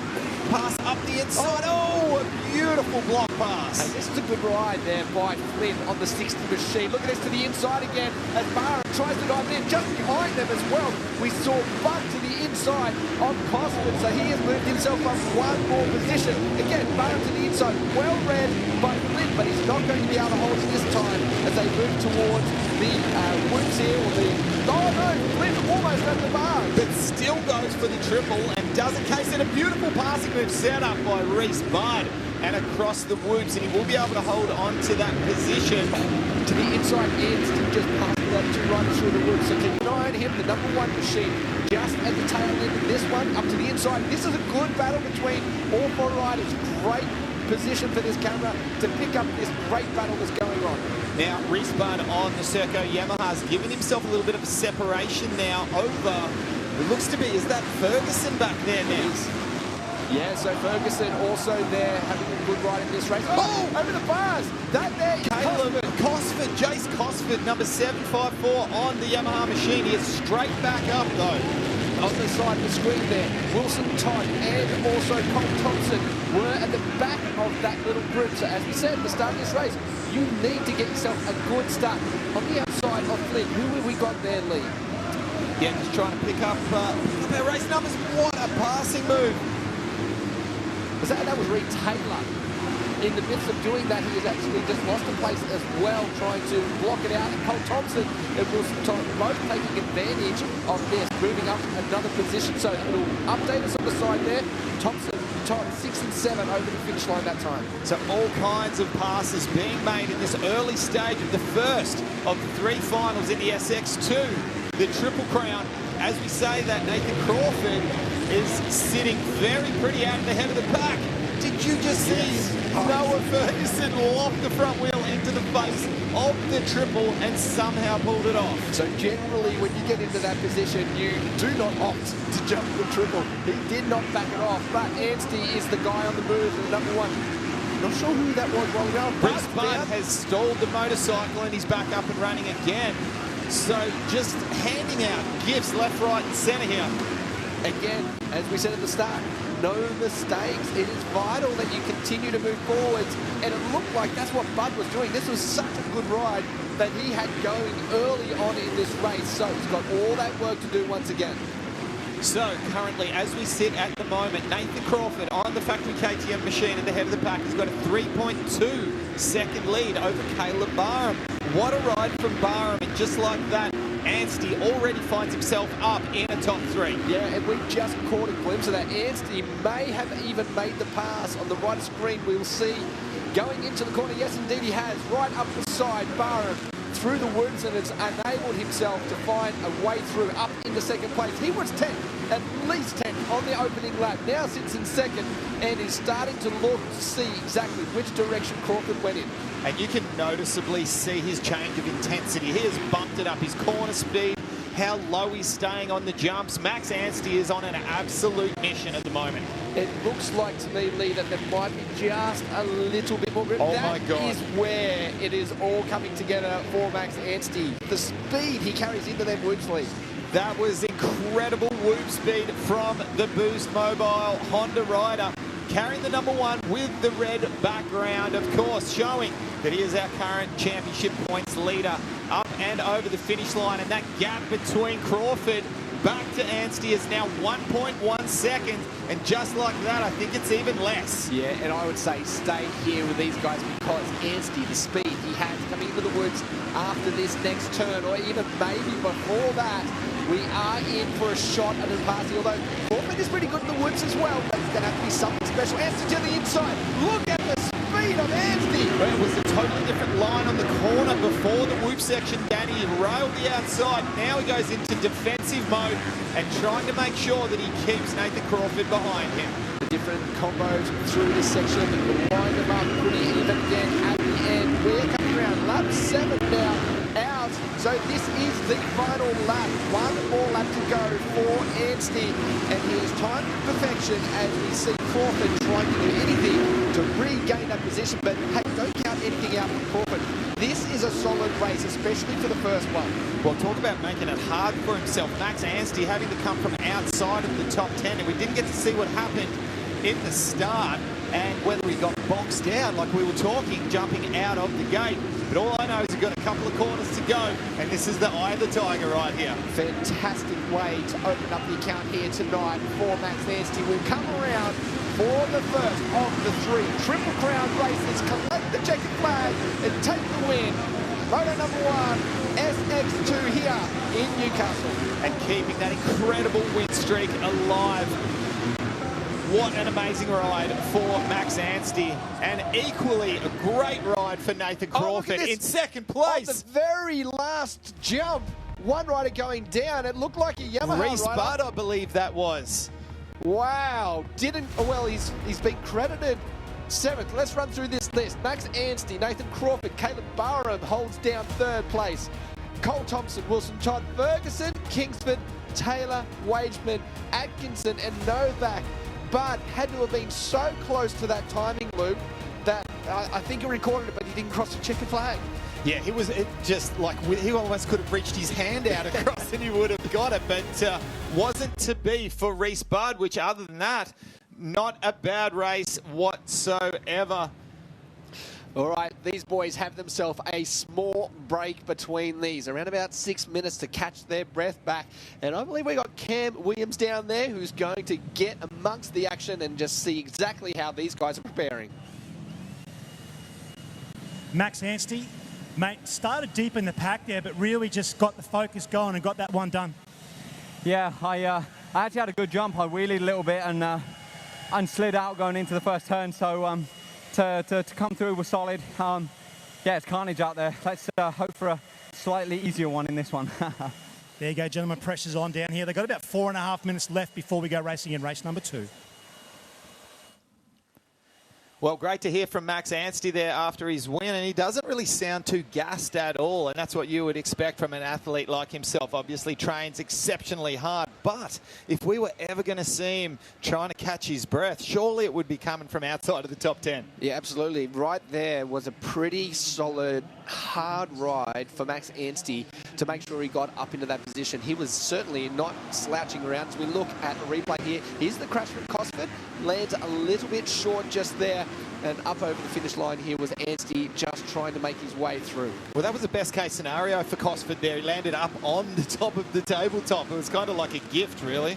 There was the battle that was early on with Anstey and Barham. They did hold each other up nice and high in the berm a couple of times, but ultimately it was going to be the whoop speed that allowed Anstey to get himself into the lead and collect that first Moto #1 win in this round. Yeah, it was all about the Honda rider up the head of the pack. It made it a little bit hard for himself there, but good to get some quality lead time there for Nathan Crawford through the bulk of that race. Absolutely. He didn't have the most successful round #1, so I'm sure this is going to be sitting very well with him. Let's head back down to Cam. Caleb Barham made almost a career-best Supercross ride there. How are you feeling in between those two? Yeah, look, it was good. Obviously, I need a bit of redemption from last round. Everyone knows I'm a Supercross rider. I got this great opportunity with Yamaha Racing, and it was disappointing not to show my full potential at round 1, but hey, we just showed everybody what we can do, and I'm excited to do it again 2 more times. So I get another all right start. I just was smart around the first 2 corners, put myself in a good position, and yeah, look, come away with a third. It's put us in a good position for the points for the rest of the night. So excited. Fantastic, Caleb Barham. We're going to let him get back to it, gents. Yeah, great ride from Caleb for sure, and hope to see more from him in this next one, back-to-back for the first 2 of the Triple Crown with the SX2 and also later on the SX1. Do you feel what we just saw then looked like the track has come around a little bit more towards the riders, able to move around, but it's still very, very hard, and these guys have still got to be very careful when they're going around this circuit? Yeah, it certainly is, and we can see now as we look down to me, and I was going to just make mention, coming out of that very tight right-hander after the whoop section seems to be the glassiest. You know what? I don't mind it when it's only really one major part of the track. I think that brings another technical aspect into the track, and that, of course, is throttle control. If you don't have much throttle control there, you've got dramas. That thing's stepping out sideways every time. Wheel spin never moves you forward, so throttle control absolutely important. Try to do that on a 2-stroke, eh? Back in our day. Yeah. We did. We tried. Certainly an advantage with a 4-stroke to be able to do that. But you're right, they've got so much power these days that they do have to be very, very careful. As we take a look at this start list, of course, we saw Max Anstey up there, Crawford, Budd, Wageman, Thompson, Todd, Barham, Cosford. He hopes to rebound out of that. Good to see that he did not get injured. That really could have been worse than it was. Atkinson, Ferguson, and of course Brock Flynn, who got himself a fantastic start in that first race. He sure did. It'll be good to see a little bit more from Robbie Wageman, who scored amazing points at round 1 in Adelaide, getting a solid second placing to Max Anstey. So he'll be hoping to get up and try to log some good points here in the second of the Triple Crown. Well, there he is there on the 69 machine, sitting next to the #2 of Thompson. Of course, Anstey to the inside. Looking down the start gate earlier on, Lee, from behind the gate, I would not have picked that I would be going to #1 as my first pick. However, we have seen a lot of good starts come from that very, very inside gate. And a quick mention of our Western Australian privateer rider, number 60, right next to what we call the dog box. Brock Flynn there. It's really quite handy to start either to the left or the right of the dog box, because you don't have at least one set of elbows next to you to lock you in. It just gives you that little bit of extra breathing room. It only takes millimeters of the rider next to you just putting those elbows in front, and then you simply have nowhere to go. You really need to back it down and follow through as we are set for the second of our races here on the SX2. Gates drop down. Let's see who can get to the first turn first. Another good start from the inside, but again, Vitalis sweeping around the outside. That looks Wilson Todd with a great start, and he's doubled in and also tags bars with Wageman that I was just talking about. So a much better start from Robbie Wageman. Better start also for Anstey. He's back there in fourth, I believe. Barham was there in third place. Taylor coming across in fifth. Ferguson, Cosby and Thompson, they went across the first of our splits. So watch for the same repeat ride again by Max Anstey. But as you said, Wilson Todd, a much better start. And Wageman, let's see what they can do from the front of the pack. I think the big decider on this track, or should I say the separator, is the whoops. Have a look at Wageman up the inside. He doesn't quite have the momentum or the speed. Was that Anstey already? Anstey already with that nice inside line. In the background, I think that was Thompson that is down. So he is well and truly out of this race. So unfortunate for him. First of our laps down, and it is Wilson Todd, the Honda rider. Expected to see him up there the first race, but when you get very deep in the pack on a circuit like this, or any circuit, it is difficult to make your way through. So once again, the second of the Triple Crown is 8 laps, the duration. We've just ticked off 1 lap, and it continues to be Wilson Todd ahead of Robbie Wageman, and then Max Anstey back there in third place after winning the first of the finals. Anstey's so quick. He didn't get a great run at the end there of those whips. But so quick going into it, makes up so much room. Watch for the different combo through here this time around. Anstey double, triple, and then you'll have the double at the end, but still not quite close enough. Very polite move there. Wageman was very lucky, but he is going to hold the inside this time, Wageman. Yeah, and you know what? They were both kind of polite to each other there. But either of those passes could have ended up with a bit of contact, but it didn't. And that's good to see sometimes. Yeah, it was great to see. And this still allows these riders to go out and compete for the next few laps. They could have easily come together and put themselves down early on this one. They know they've got 3 races to do it in this weekend. So they need to make sure they get the best points. Good run again for Max Anstey. Beautiful run through the whoops. It sets up a sensational pass, just tucked it into the inside. And like we talked about, throttle control. It doesn't get much better than that. Wageman trying to hold on to the back wheel. Impressed though with Wilson Todd. Those lap times are pretty solid at the moment. The last lap's around 44.5 for Wilson Todd, 44.8 for Max Anstey. So Todd is the fastest on screen, except Todd is down. That is Wilson Todd down. That's a yellow flag waving. Well, talk about handing it easily across to Max Anstey, and I believe that is a classic case of commentator's curse right there. Yeah, and it had to be a case situation like we saw Wageman go through there. I don't think there was a jump that Wageman missed the case on that last lap through. So lucky to stay upright himself, still there in second place. So lap 3, Max Anstey has inherited the lead. And then back to second place there. Looks to be Robbie Wageman. So a little bit of a shuffle now as our ticker on the screen catches up with what's going on. There we see Caleb Barham, and we didn't really see too much. I caught in the background coming out of turn 1. A terrible start for Nathan Crawford. So a very good job for him to be up into 4th place. Yeah, this is a good ride again. So he needs to get up there a couple more if he wants to have that chance of potentially being awarded the overall tonight. However, he'll be very happy just to be collecting those very valuable points of all 3 races. Not the best run through there that time around. That got a little bit out of sync with what he was trying to be doing, but those long legs for Crawford managed to keep him out of trouble. Little bit of loose dirt there to the outside. You see the riders blasting through there. Crawford, though, certainly the man on the move at the moment. Up and over the finish line again. 5 down, 3 to go in this race. Can Crawford make this pass and move forward, or can Barham hold strong and continue to move forward like we've seen after these last few laps? He's charging exceptionally hard, but just looks to have lost just a tiny little bit of room there off the back of Barham. And I think he his spot is the whoops. If he's going to potentially make a pass on Barham, he needs to rocket around that outside and get up on top like he has here. A much better run, but just got a little bit of a buck there off that final whoop into the corner. Now you need to be careful you don't get ejected over that next berm. Around the outside, double, triple, this could be close. Crawford to the inside, oh, very forceful. No contact, but a very aggressive move. Barham doesn't want to give it up just yet. Looks over his shoulder, tries to block it out, didn't realise that Crawford read that like a book and created a beautiful line to the inside. There's both boys playing some games there, and there's nothing wrong with that. Sometimes you need to get a little bit defensive if you want to either keep your position or try to make one, and we saw a little bit of defensive work right there.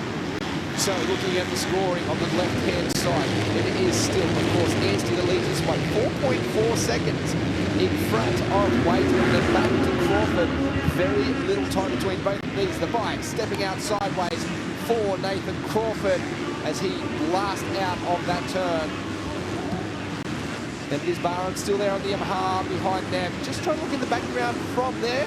Cosford looks like after the little incidents he has had is up into the next position. Reed Taylor with a good result in this race as well. As we see Anstey, there he is, the leader on the very final lap here. Will come through the woods once again, looking to that opposite side. And really, with the way that Honda's set up, he can go anywhere he likes those whoops. It almost looks like the whoops aren't there. He's making it look that easy. And I think it's a combination of his corner speed and how his throttle control is. But we have got one turn to go for our race leader to take the second win from 2 starts here.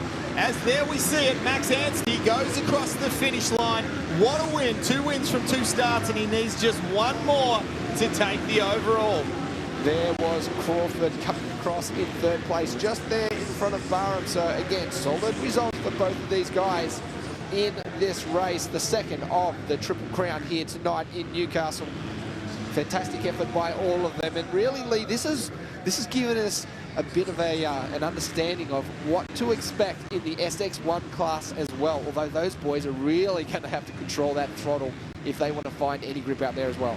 Yeah, now talk us through the track a little bit. Now, I know we hear it time and time again when you hear the American commentators talking about the AMA Supercross, particularly the West Coast, your Anaheims, your San Diegos, when the more the night goes on and the moisture starts to come up in the dirt and it gets even more slippery. Do you think that's what we're seeing here? We're seeing a little bit of that here, and we'll get on that in a second. Max Anstey, Wageman, Crawford, Barham, Cosford, Taylor with a good result, Ferguson, Budd, Kingsford, Atkinson and Novak. So getting back to what you're saying, Lee, yes, as the night progresses, I feel we do see a little bit more moisture coming up. Could get a little bit slippery, a bit more traction in some spots, but it's going to be a track they need to battle out all night. Let's head down to Cam with our winner. Boost Mobile Honda rider Max Anstey, 2 from 2. You're executing, but you're just making that little bit. You're making it interesting for us, I should say, Max. I'm definitely making it interesting for you guys. I thought I had a good jump there, but man, it's so tight on those first couple of turns, and the boys are riding fast. It's hard to make up time and make passes out there because it's so slick. So go back, make a few adjustments, maybe choose a different gate for the next main, and execute and hopefully get another one done. Get the calculator out because we're getting pretty close to championship time here as well. You've just racked up 50 points tonight. Oh, that's handy, isn't it? Well, one job at a time. Focus on one thing at a time. Focus on the process, and that's executing these next laps and hopefully racking up another win. Gentlemen, he's a happy man down here, Max Anstey. Well, 2 wins from 2 starts for Max Anstey. Can he make it 3 from 3? We'll find out later on. Time for a quick break. When we come back, the first of the Triple Crown for SX1.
Welcome back to Newcastle for round 2 of the Fox Australian Supercross Championships. It's get nervous time as the SX1 riders line themselves up for the first of 3 finals, the first of the Triple Crown.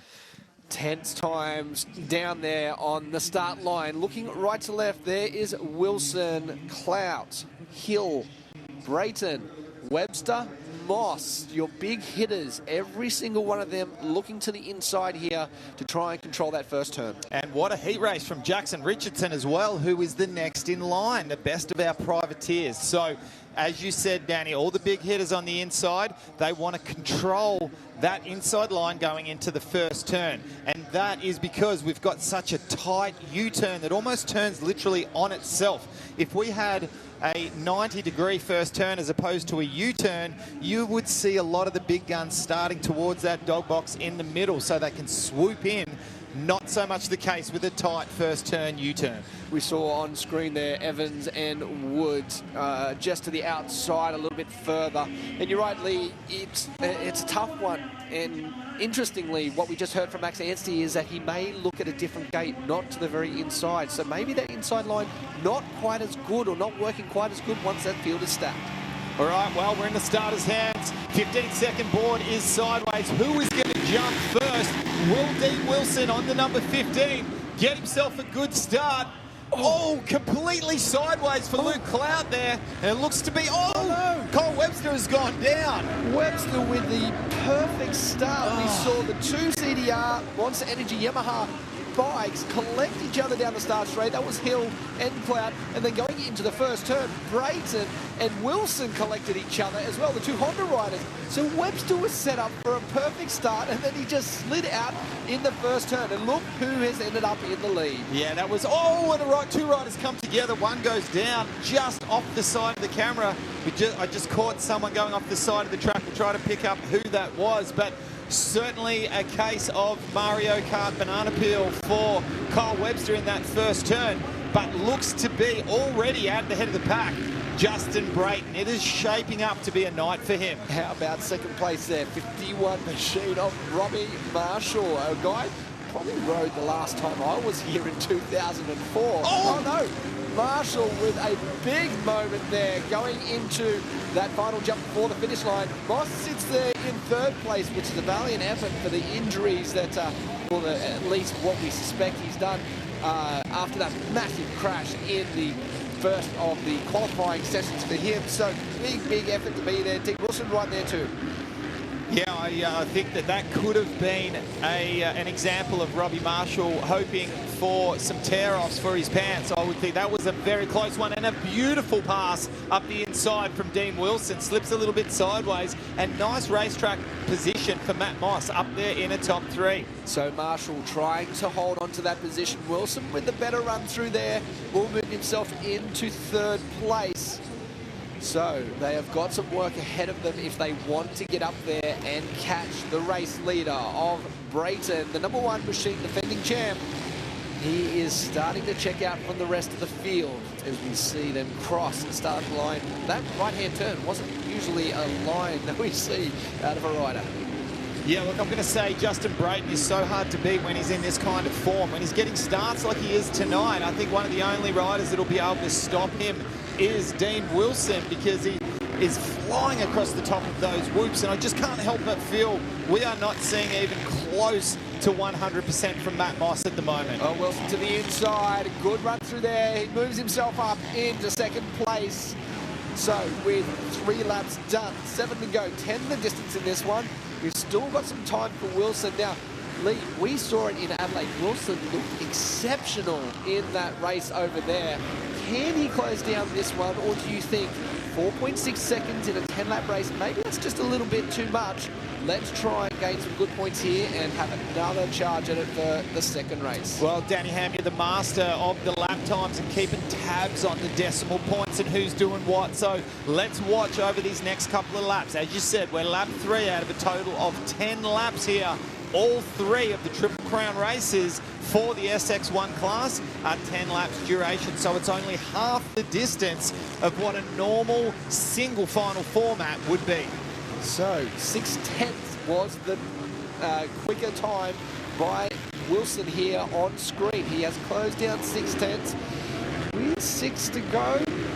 It's possible, but man, do you want to put yourself in that position? Do you want to push it all the way in these really slippery conditions? Another rider down in the whoops. Rider's gone down, but beautiful up and across the top of the whoops for Justin Brayton. He's got himself a good handy 4-second gap as he edges towards lap number 5. So things are looking very, very nice at the moment for the number 1 rider. Over the finish line again. I'll keep an eye on these lap times, and it was 44.1 for our race leader. And it's down to a 3-second gap now. 43.1. That is a 4-second faster that last lap. Wilson is looking sensational at the moment. That angle, that camera angle that we're getting there that shows Dean Wilson on the pegs, 2-wheel drifting through there. What bike control he's got, that's phenomenal. So Woods here is certainly the big key area. And that was a good run by Brayton. It looked like it was a 2:15 machine. Unfortunate for him. That was Liam Jackson that went down in the woods, being helped off. All right, so it looks to me like he's edged even a little bit closer. I believe we could be in the 2s this time. Danny Ham, a high 2.8 perhaps. I could be wrong. So 2.9, he certainly has edged that little bit. And Brayton is about to come into some traffic jams that you can only see in Sydney on the major freeways. He's certainly going to be held up a little bit here. This is the chance that Wilson needs if he has any hope of getting up there for the win. But again, Wilson's got to come through this as well. He's right there. And you've got to feel for these lap riders a little bit. They don't realise a lot of the time you don't know that you're being put a lap down until you get put a lap down by the race leader. And you would like to think, oh, surely they should be aware of what's going on. But no, as you can clearly see, they're racing with each other. Matt Moss has gone down, and we can see his bike. And we can only hope that he is okay. That is the second big hit that Matt Moss has taken today. So Brayton has cleared one of the riders. Wilson is right on the back wheel here with 3 laps to go. Will Wilson push it already up to the inside? Oh, they almost tag bars, and almost gets a kick over the handlebars is Dean Wilson. But I promise you now that Brayton knows where Wilson is. He goes up the inside. Can he use the left rider? Almost tags Corey Watts in the way through, but makes the pass. Now, oh, they have to go so slow. What action we are seeing here. This is crazy stuff. Now, Corey Watts giving way to the riders here as they move around the outside. But Dean Wilson looks to have threaded the needle now as things start to settle down at the head of the pack. So 2 laps to go here as we see the yellow flags. That is the down rider of Matt Moss. I still haven't seen him on camera anywhere, but it is still close up the front here. Wilson to the inside, protecting that line into another lapped rider. So Brayton has not thrown the towel in. He is still only a couple of bike lengths back from his Honda teammate. The whoops can be the big separator, and look to me as if Brayton made up a tiny bit of ground that time. It's funny watching how fast they want to go and how slow they've got to go to make it happen. Very gentle on the throttle. They'll come around this time and they will receive the last lap board. So 1 to go for our leaders. Can Brayton rebound and get this win, steal it away from Wilson, or will Wilson be able to hold on? Oh, what a run from Brayton through that rhythm section. He is all over the back of his teammate, and he can smell victory here. It is going to come down to the whoops, Danny. Absolutely, the whoops, the key. Who will get the better run? Brayton had a good solid run that last time around, but Wilson with a good run until the very end there. That'll tighten up the forearms instantly, I'm sure. With the heart rate instantly going from about 160 to maximum at about 200. Can he hold on for 1 more corner to go? The right-hand U-turn. And nice, polite from Brayton, and victory in the first of the Triple Crown for Dean Wilson. What a race between these two. And it looked like as they came across the line, Brayton a little bit disappointed on himself. He thought that race was his, but man, he would be very, very disheartened by the lap riders. As you said, this is a track that's very hard to pass as it is. They're in their own race. Yes, there is blue flags out there to let them know, but they've got to still be able to race their race, and the lead riders need to find their way through. Unfortunately, sometimes it just works against you. Yeah, an incredible ride there from Dean Wilson. I tell you what, from my perspective, Danny, the thing that frustrates me a little bit from the lapped rider's point of view is that once you get put a lap down from the leader, then I think it's time to go, whoa, have a bit of a look and assess, is there someone else in a battle there? Don't keep trying to race the leader that just put your lap down. Right, let's take a look at final one. Dean Wilson with the win from Justin Brayton. Josh Hill with a top 3. Clout, Wills, Whiteman rounding out our top 6. Marshall moved back to 7th. Richardson, Wood, Zielinski and White. Hill, we didn't even see him, so a great ride by him. Let's head down to Cam. Down here now, Matt Moss, this sport gives you the highest of the highs, and sometimes it is truly cruel. Yeah, mate, it's a tough, demanding physical sport, and you're kidding yourself if you never think something like that's going to happen. But just today, man, I had a massive crash in the whoops, and then I smashed myself in my second crash, and I got a hematoma on my leg. I think I got a broken hand. Didn't want to say, but I had a good knock on my head and half popped my shoulder out, and I just wanted to line up and try my best, but man, I was so weak, you know what I mean? It's just like the strength that you need to do this. I didn't have it, and I was just making mistakes because my legs kept collapsing, my arms kept collapsing. But yeah, that last one was a good one. But man, I'm disappointed, but I'm happy with myself for giving it my all, and I always will. And I'll rest up and try and have a good crack at Melbourne. It's just these things happen. Just wish it wasn't tonight, man. This is my favourite race to do and my favourite crowd in Australia. But these things happen. But resilience, man. I'll put my head down and I'll come back stronger. But thanks, Newcastle. I love you guys. I love the support you've given me, and man, I love you. I love the fans, and all I want is everyone to have their best life racing motorbikes, and I'll come back stronger. We'll see you next year. Come on, how about it, Newcastle? Make a bunch of noise for Matt Moss!